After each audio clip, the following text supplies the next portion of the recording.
lifelong coach and member of our community. He's coached track, football, basketball. He's refereed games. I know Coach Sean said he refereed his game in middle school. So he has been part of Murfreesboro from elementary school at Mitchell Nelson to throughout his adult life, using sports as a platform to reach out to kids and youth and keep them engaged and doing positive things. Here are some of the accomplishments. Last year, he received the Excellence in Sports Award at the MTSU Luncheon for Unity in the community. Through his church, the Freedom of Worship Outreach, he's involved in a ministry known as Strong Men. And one of the, maybe not the important, but one fact is he actually gave me my first coaching job 30 years ago. It allowed me to be his assistant at Central Middle for middle school. So tonight he's going to be sharing his thoughts and ways that can make us all better. So please welcome Coach Ricky Field. I know some of y'all ready to go. You're hungry. You ain't been home yet. I won't be long. Amen. Y'all got to talk to me. Amen. So he already introduced myself. Girls, you got a phone? Everybody gets a phone? Girls, put your phone up. Girls, put your phones up. Hey, if you got your phone, put your phone up real quick. Real quick. Put your phones up. As they get in their phone, this is what you're going to do. You're going to Google me, my first and last name. Find out who I really am. He just told you a little bit, but I want you to find out. Ricky, R-I-C-K-E-Y, Field, F-I-E-L-D. So really find out who's speaking to you. That's what you need, the important thing you need to know. He told you a little bit, a little something. Right here, I know about 10 people in the gym. And one of them is related to me, but I ain't gonna call her out right now, all right? So as you Google it, what do you see? What you see? You don't see no criminal, do you? Good. You know what's gonna pop up?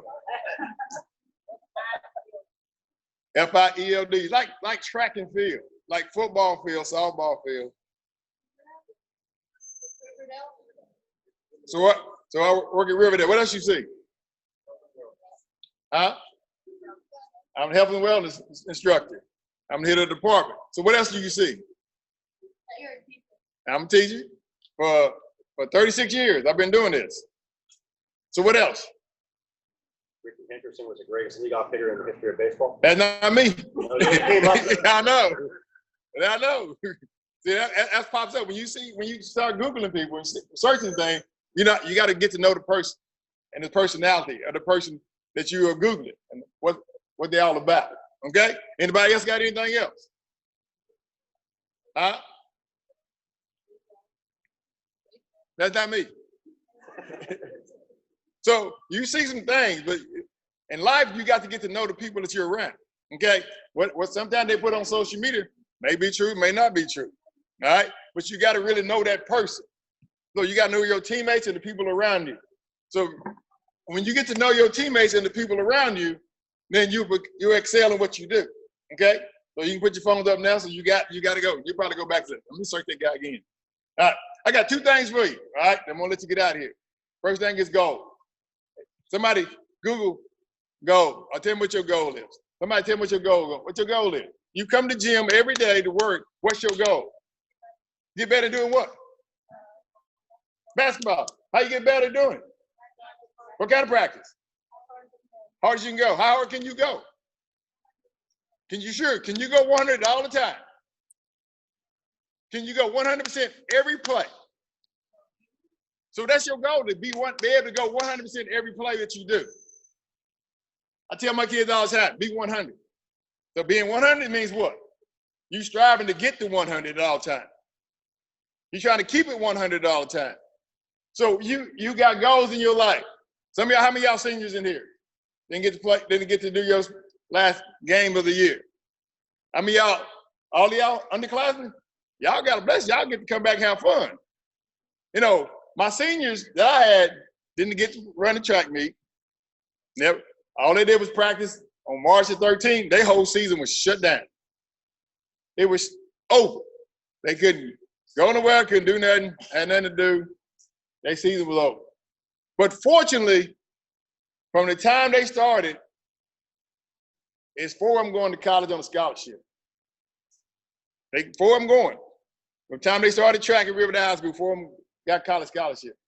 Based on because what they did from freshman to sophomore to junior year, got them an opportunity to go run on the next level. So you got to have some goals in your life. And let me really tell you what goal is, all right? So somebody Google a definition. I'm gonna give you my definition of goal. She quick on that phone right there. I like her. I really like, she got it going on. So go ahead, the rest of y'all got, if you got your phone, Google your phone. Mom, Dad, you Google too. I want to see tell me what the definition is. In football, soccer, rugby, hockey, and some other games, a pair of posts, links, and a crossbow. All right, that's a goal post. But what's the definition of goal? That's the apparatus. The object of a person's ambition or effort and to aim or desire of a result. The aim to a high result. That's your goal in life. So, mom and dad, you got a goal for your child. I know you do. So when that turns that age, your kid ain't gonna work no more. Y'all didn't get that, did you? Your kid at your house will not work for you anymore. All right? They gonna be boohooing and all that stuff, but they got goal for you to go someplace to excel at another level. But goal means this right here. The G stands for God. How good he's been to you right now that you're working every day to be the best that you can be, to be the best you. Not anybody else, but to be the best you. Every day I wake up, I'm the best Ricky Field I can be. And I go sleep at night, I'm gonna rephrase that. I'm gonna be the best Ricky Field the next day. But that's one of your part of your goals. You gotta have God in your life to get that done. Then you gotta have opportunity. So every time you wake up, to come to the gym, to come to work out, it's your opportunity to get better. Slash right there. The other part of that is obedience.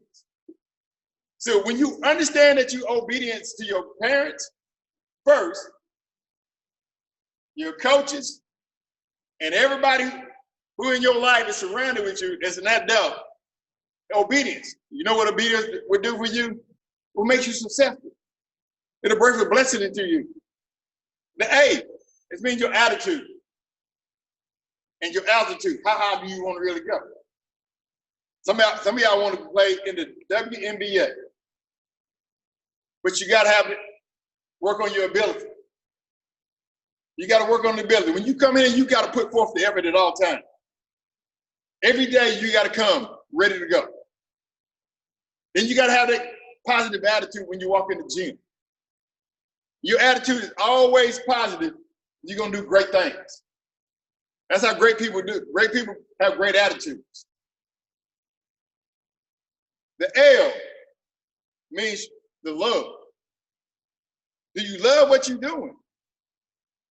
Are you doing it because mama and daddy said, I need to do this? Do the game, play the game, do the sport because you love doing it.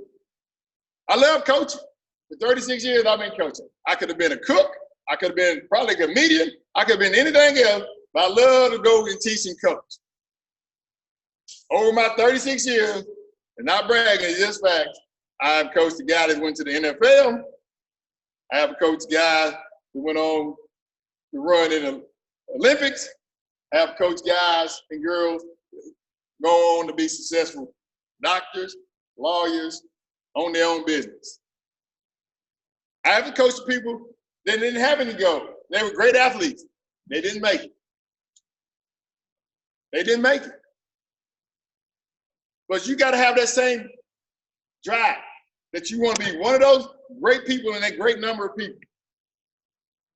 No, things going on in the world, you seeing it firsthand. All right? You seeing it firsthand. You're going to live it. All right? I lived it. All right? When the time I was a kid, I went to a school that I didn't get bused. It was only people like me in the school and teachers like me. See, I'm that old, all right? But when I got bused across town, the whole world changed. It was people like all of us in here. And we became real close. real close. We look out for each other. And to this day, we still look out for each other. The guys that I play ball with, we still look out for each and every day. I just got off the phone with one of my college teammates. No, he lives in North Carolina. I'm in Tennessee. He's bringing everybody to his house for a reunion. Fortunately, I don't get that opportunity to go because I got to be at a graduation on that day. They all leave. But you got opportunity to set your goals real high. To come every day with a smile on your face. If you ain't smiling, something wrong on your inside. Seriously, something wrong with it. If you ain't working up with joy to go out and work, to go out and push yourself in the classroom, on the court, around the house, doing everything that you can do to be the best you can be, okay? To be the best you can be. Next word, magic. Magic. Y'all think Magic Johnson. No, it's not Magic Johnson. It's magic. So if you understand she's working on it right now, she know I'm going to ask her. She's looking at the definition right now of magic. I want you to think of what magic really is. What the word really means to you. But I'm going to tell you what it really means as you, as a human being on this earth. You got it? All right, I'm holding. I'm holding. The power of apparently influencing the course of events by using mysterious and supernatural forces. Supernatural courses. Now, I don't know. I don't understand this supernatural. I don't believe it's supernatural. I believe in the ability to what you can do. But magic means this: make a greater individual commitment. Make a greater individual commitment. Every day you should be making the best person to wake up. I'm going to do whatever I need to do. Make it commitment every day that I'm going to be the best player I can be. How many of y'all taking 100 jump shots today? How many of y'all taking 100 jump shots today? None of y'all. What's up? How you going to look? If you making that greater individual commitment, you're going to get up and go take that 100 jump shot. How many of y'all becomes, listen up, how many of y'all do strength conditioning? So tell me what you do in your strength conditioning. I do for conditioning, I run and then go out. What kind of running? 17s. 17s. Yeah, a lot of 17. A lot of 17s. You got to make it in 17 seconds, correct? Oh, no. 17. Oh, explain to me now. I mean, I'm a track coach now. I'm thinking you got 17 seconds. Stop watching me. So we start over there and then we go to the other red line over there and 17 down. 17 times. But there's no clock on you. Oh, yeah. Minute 10. You got how many? A minute 10. So how many of y'all make it below a minute 10? They don't. So I can tell you right now, you're going to make some magic right here. Listen. I'm telling you how you're going to make the magic. Listen. How you going to make this magic when you run it? Work on your mechanics. Work on your mechanics. If I line all of you up, I can fix your mechanics right now, but I ain't going to do that right now. All right? If you watch basketball players, the ones that get up down the floor, they are smooth. They're smooth. They can run. Because a lot of them worked on their running mechanics as they run. Then they start putting the ball in the hand, running up down the floor with it. So how many of y'all watch The Last Chance? You know, not the bad part, but the good stuff. All right. Last Dance. And all right, so you watched The Last Dance, okay? And you watched part of it when they was conditioned up down the basketball floor, correct? Did you see Michael Jordan run? Did you see him mechanics? He should have been a sprinter. But he liked baseball too. But his form was perfect. And his whole teammates wasn't keeping up with it. As you watched as he ran up and down the floor. But that's how fast he was. That's how fast he was. if they put a stopwatch on him, it'd been amazing. But that's what you got to understand. That's what you got to do. If you're going to make it greater individual commitment, you got to come every day and grind.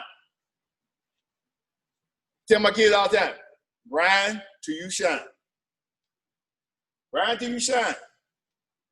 Because see, some of y'all trying to go to the next level. And the only way to do that, you got to come grind every day. You can't have a sad face when you show up to the gym. You got to come with some juice. If you come in here with some juice, practice and workout will be smooth.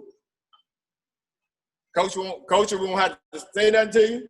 He just be cheering you on. He be pushing you, or she be pushing you if you got a female coach. But it becomes a habit. Some of y'all have habits, right? Some good, some not so good. So how many of y'all eat healthy?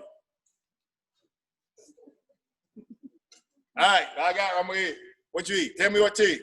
They're gonna help them out. Tell me what you eat this morning for breakfast. Vegetables. What kind of vegetable you eat this morning for breakfast? Broccoli. Yeah, broccoli for breakfast. Was it an omelet or just straight broccoli? Just straight broccoli. What else you eat for lunch? Sandwich. Huh? A sandwich. What kind of sandwich? Bologna. Bologna sandwich. What kind of bologna? Yeah, it's different kind of bologna now. See? Bologna. All right. So you got to know what you're putting in your body. That's okay. So when you get ready to eat dinner, what you going to eat? Whatever my mom cooks. Whatever mama cooked. Old mama got some good stuff for you. So whatever you put in your body, that's your fuel. It's like you're going to have a car one day. You got to go fill it up with some gas. And you got to know the right gas to put in it for your car to run smooth all the time. So if you putting the wrong stuff in your tank, your car ain't going to run real well. It's going to shut down on you. And you're going to be able to push yourself to be 100 all the time. So it's called strong to the finish. So you ain't finished what you're doing right now. You got to keep pushing yourself. So you got to keep fueling your body with the right stuff. You got people not able to come because things is going on. You got people you see that won't have food. But you fortunately, you blessed, you still get to do what you got to do.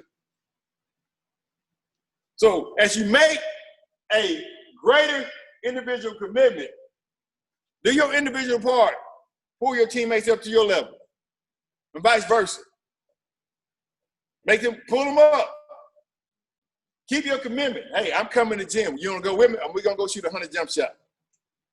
Or we're going to the gym, we're going to lift some weights. Ladies, you at the age right now, you got to get in the weight room. You got to get in the weight room. The weight room means I ain't going up and deadlift 300 pounds. Weight room means I'm going to do specific workout that'll make me bigger, faster, and stronger to be able to perform on the basketball court. Because you get bumped. Sometimes you get tackled. Sometimes you got to box out people, and you got to hold your ground with your legs and your arms and shoulders. But you got to understand, by making a greater individual commitment to do what I need to do, I ain't gonna have no problem with that. Won't have any problem with it at all. As you work, and as you focus on the things that you need to accomplish, get your journal. Write it down. Seriously, write it down. Write it down. So tomorrow when you get up in the morning, you just start yourself off with 100 push-ups and 100 sit-ups. She looks at me like, nah. Seriously, start off with 100 push-ups and 100 sit-ups. You might not make it all, but start off trying to get them. You go set to 10, 5, whatever you need to do. Then 100 sit-ups. Strong upper body, strong core. Then you start working on your legs. So you work on your legs all the time when you come in the gym. But this part of your body suffers sometimes. And you can tell it when in fourth quarter, right? So you get this part strong. This part is already strong. Then you be able to do what you have to do at all times to make that greater individual commitment to your team and to yourself. Always push yourself. You know what pushing really means? When you push yourself on the court, and in your mind, you're praying that something happen for you. You're praying that something happens. You're going to keep pushing. You're going to keep pushing. Because see, you want to be that person. You want to be that elite person. Because you're putting in hours of work. My kids come to practice. They put in the work. You know, it is work. It is not sit down and talk. Every day, they're on the clock. I get to run the sprint part, football practice. They're on the clock. They have to make X amount of time every time they run. They run in 10s, 20s, 30s, and 40s. They got 1.5 seconds to run 10-minute sprint. They got 2.5. Then they go to 3.5, then they go to 4.5. And that's going up a pyramid and back down. If you understand the concept of a pyramid. So that's what you got to understand. How hard I'm going to push myself. And nobody is going to gripe about it. Nobody should ever, as an athlete, gripe. Because you're fortunate and blessed. People can't do what you do. Other girls don't do what you do. You're an elite group of athletes that can do this thing. So make yourself that 100% person that loves to come every day to the gym and excel in your craft. You got a lot of great coaches behind you, a lot of great people. You got your parents behind you. So parents push it. Hit them up. Feed them right. Put the right fuel in their tank. And when they come to the floor, you see the work. You see the magic that's going to happen for them. So this is time for Q&A. Ask me anything, I'll tell you. All right, about whatever you need to do. Go ahead. You touched on something that probably a lot of people in this room, you said you were old enough to do that, don't understand. Can you tell us more about the busing when you go back to that as you introduce a whole new group of people? All right. See, I was born in I ain't gonna tell you that part. But from first grade, from kindergarten to first grade to second grade to third grade to fourth grade to fifth grade, I went to historically all black elementary school.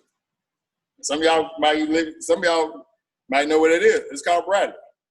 Now it's called Bradley Academy. You know where it is. All right. So I lived in the neighborhood. So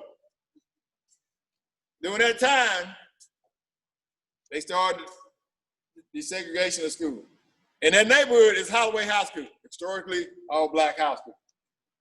It's still there right today. It's still called Holloway. So my sister went to Holloway. I was an elementary school kid. And then when I became a sixth grader, they decided to change the whole concept. They closed Holloway, Central High School. Everybody knows Central High School. We're Central Magnet now. Well, all the seniors, everybody, when they closed Holloway, all the older kids had to go there. I had to go to Mitchell Nelson. I live on Broad Street. Y'all know Broad Street in Murfreesboro? All right, y'all, Mitchell Nelson is way over there.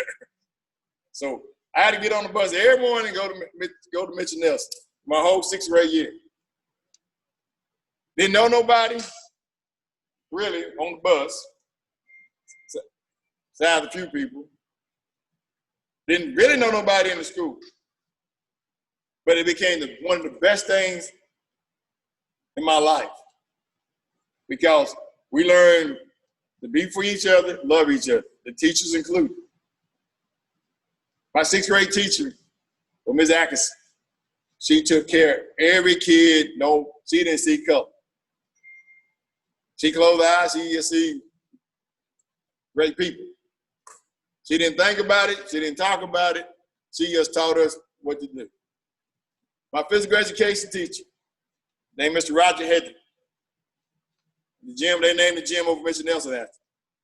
Not the primary, but the elementary school. He didn't see anything either. He just took care of every kid that came over there. When I became older, we actually worked together in Murfreesboro Parks and Recreation. You know, we worked the ball field, fixing up the ball field during the summer. I worked with him. Never mumbling word. Always took care of everybody. So that's what you got to do. If you see all this stuff going on TV, you know, remember, they really not control. Here come the preaching part of it. God's in control. He's in control at all times. So what you see, the result of what's taking place a long time ago.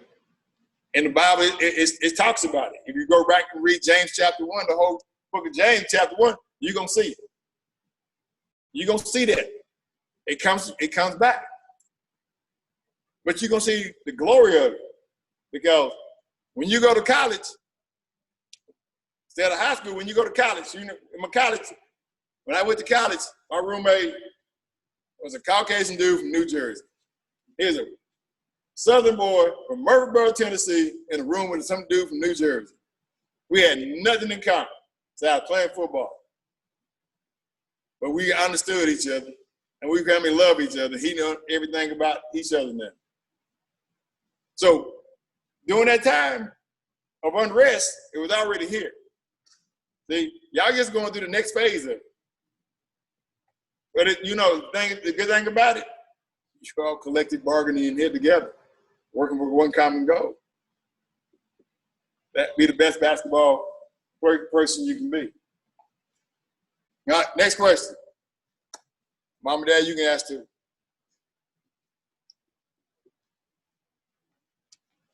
How do we get over this? How do we, like, as an organization, as a program, sit together, embrace the different cultures?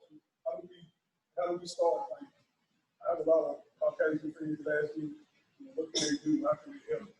Like, I don't know. How you tell them? First thing you do, you got to have the LOV. E. Y'all got that, didn't you? You got to have the LOVE. All right? It don't matter. Everybody close their eyes. Who y'all see? All right, open your eyes. God made the word colorful. So if you need some blood, you can probably get my blood. All right? My brother is O positive.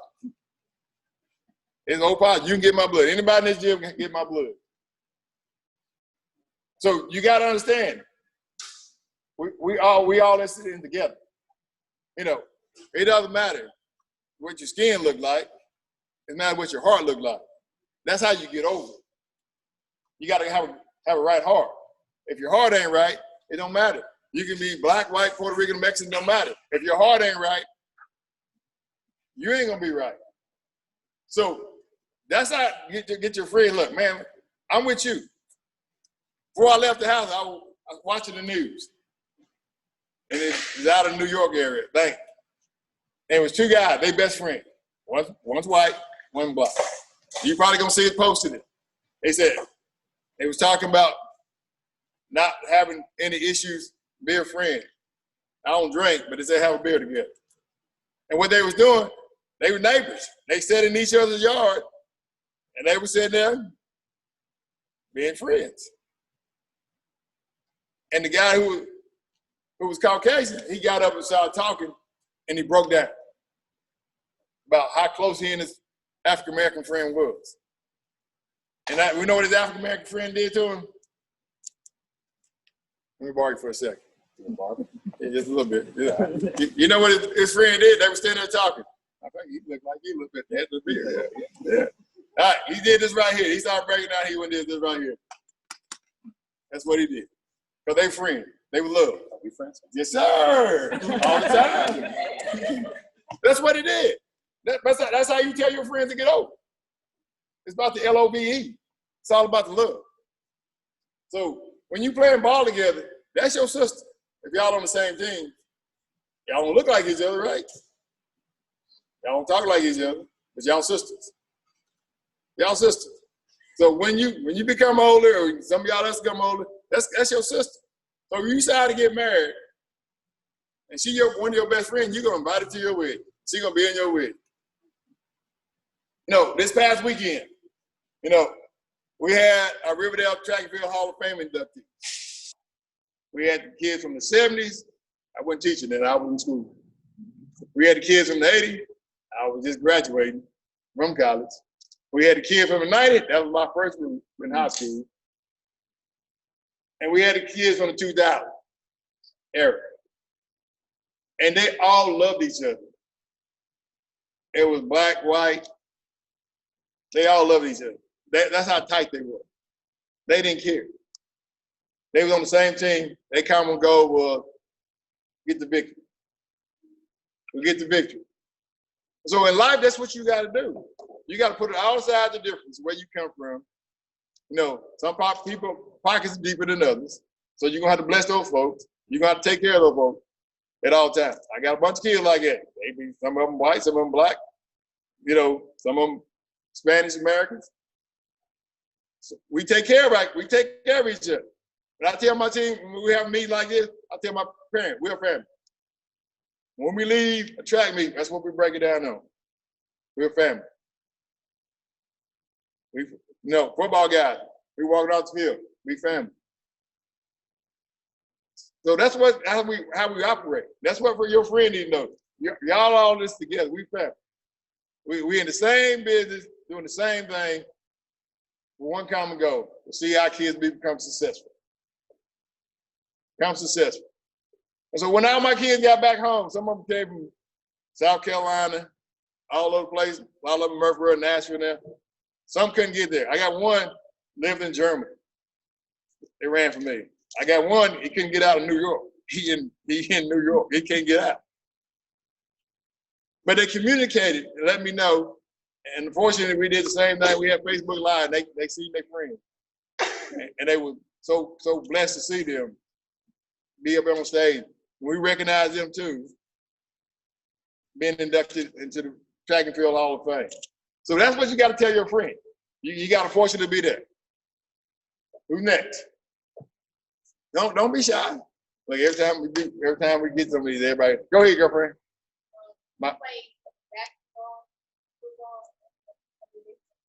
Now, when I played in high school and college, I played football, I ran track. In college, I played college football. All right? That was my sports. But I knew how to play basketball. You know how I knew how to play basketball? The area that you come play in, I played the same area. It wasn't Patterson. It wasn't no gym. It was Holloway's gym and that outdoor court, but it was blacktop then. That's how I learned to play. I played basketball. I didn't go out for the high school team because I was already involved in football and track. So, you know, and all the people that play basketball with me, they look like Coach Richardson back there. Yeah, they look like Coach Richardson back there. They big in my neighborhood back in the day. So all those kids were playing basketball. We played on the court. We could play with them, but they made the high school team. Okay? So, anybody else? Question? Come on.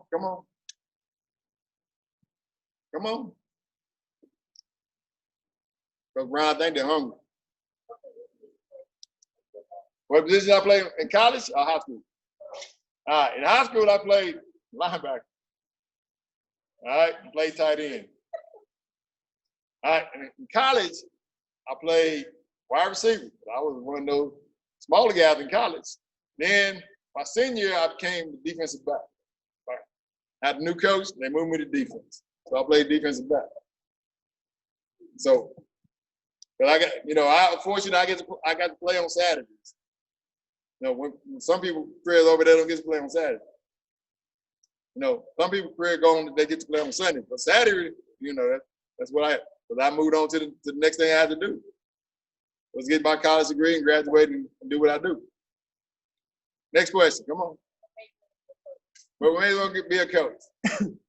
Well, when we was playing, in Patterson in the backyard, I was the dude that always organizing the game. So everybody wanted to fuss about it. So somebody had to be the mediator. So I had to organize the game when we played. So that skill developed, it just grow the passion. I want to help develop people to be the best they can be. All right? So that was it. Next question. Y'all quiet on this side. You're a very positive person. Yes. Now, I would bet you would say that positivity would have contributed to your success throughout your life. Yes, it has. Yeah. So considering all the systemic issues that we know you've seen, all the systemic issues that we are seeing today. Right. What tips do you have, and certainly for those of the African American culture, that you use for yourself to maintain that positivity? Good. What I use to maintain positivity, seriously. All right. You know, as I was growing up as a kid, I didn't know no better. I just understood, people was people. Yeah. All right. Didn't care what color you were. As I got older and went to college, people was people.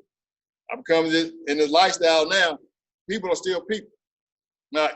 So you use that as a positive influence. My parents always said, just be yourself. Be nice to everybody that you meet. And I watched my parents do that. They would not say, if you was one of my friends, so you came home with me, my mom was gonna feed you. You weren't going home hungry. All right? If you needed a ride, my dad is gonna take you somewhere. So being positive is a lifestyle. It helps you become that person that everybody wants to be around. There's a lot of negativity in the world. You hear it all the time, and y'all see it more than I do because y'all on social media. All right? So get that out of your system. Get that driving force in your system. Be that positive person. Like I said earlier, be the best you can be. Be the best you.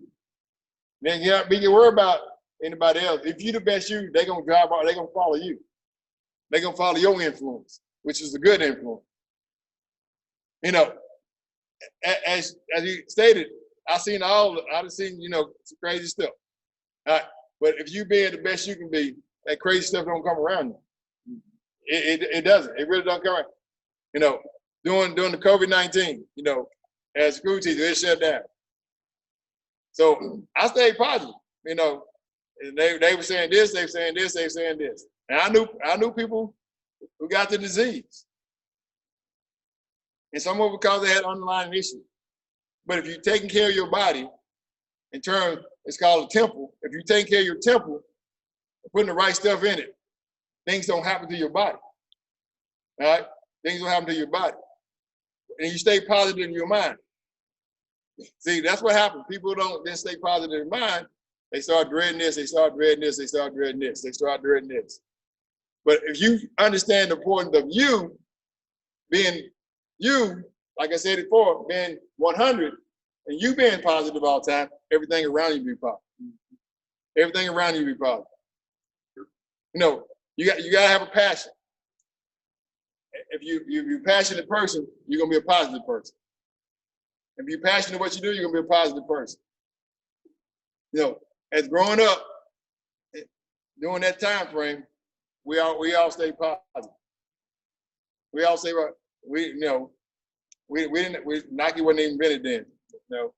And we got a pair of Chucks. Y'all know what that is, do you? So you know what that is. If somebody know what that is, y'all know what Chucks are? What are Chucks? Converse. If you got a pair of Converse, you was big stuff. And I remember getting my first pair, walking to the square. And some of y'all might be old enough to know Mr. A.G. Elding. His store was on the square, off the square, on Vine Street. So I walked up there and got my first pair of shoes, walking uptown, during that time. So got my first pair of shoes. And he was always that person until he went home to be with the Lord. He was still that person, the same person when he moved to Mercury Boulevard. That same positive person. You come in the store, he'll greet you and treat you. All right? All about the LOV. That's right. No, number one, LOV. If you don't have LOV, you're not gonna be very successful in what you do. Go ahead, my brother. What kind of water? You talking about spiritual water or real water? Yeah. See, I drink that Holy Ghost water, and I drink that natural water too. Well, I turn open the 66 books. And I dig in that 66 books every day. Seriously, every day I'm in the book.